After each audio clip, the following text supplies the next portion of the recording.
welcome to the Spooner Ag Station Teaching and Display Gardens in Spooner, Wisconsin. And this is my Pinwheel garden. I'm Pam.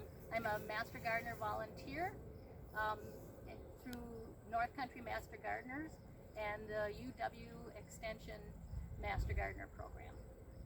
This, my garden here that I'm going to talk about today is part of a pinwheel garden and part of a much larger display garden that includes perennials and vegetable beds, and we do a lot of testing of different varieties of plants here through the All-American Selections.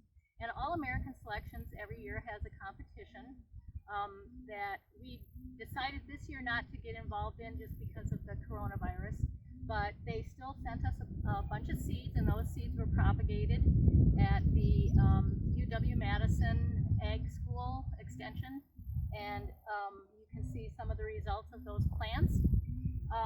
So their theme this year is what I decided to go with on my garden bed. Their theme was make an entrance. And so I had this piece of decking at home, and I thought, well, this is a good entrance way into a garden. So I wanted to make a garden that had some depth to it, and that kind of had a theme, a fanciful theme, kind of like a fairy garden or a troll garden or something of that nature.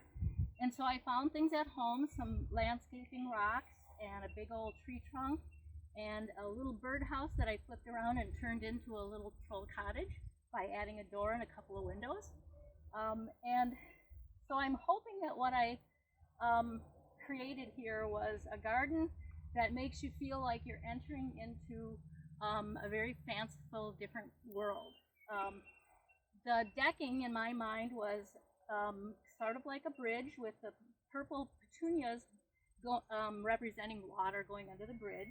And then I was thinking with the red petunias of the scene in The Wizard of Oz where they're in the poppy fields and it's just a huge field. So I wanted a big, huge field of a different color, and these beautiful red petunias just fit the bill.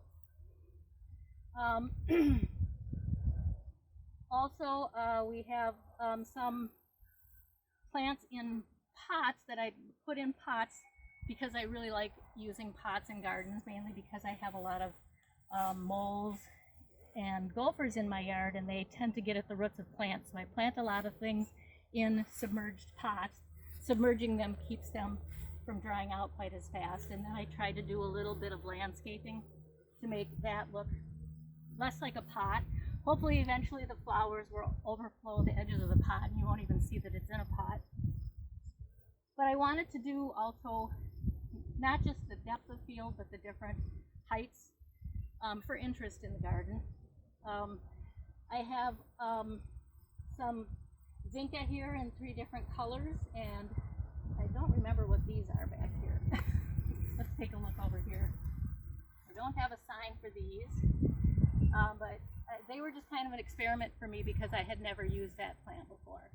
And then in the back there are echinacea, which you all know as coneflowers, and rudbeckia that aren't blooming yet, which we all know as black-eyed Susans.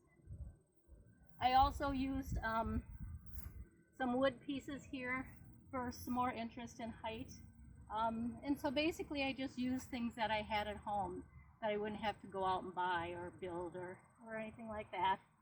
I also have here today 2 of my favorite weeding tools. I don't get here very often, so when I get here, the weeding is really tough. So I've learned how to use a hoe to weed, and I also like the hand cultivator because you can get in closer to plants and in tighter spots. But the hoe itself is a great way to weed and save a little bit on your back. With the hoe, you can get underneath the plants and get them up, and then go back later with a rake and just rake them right up, or pick them up. But I was delighted to learn how to use the hoe, so I thought I would share that with you.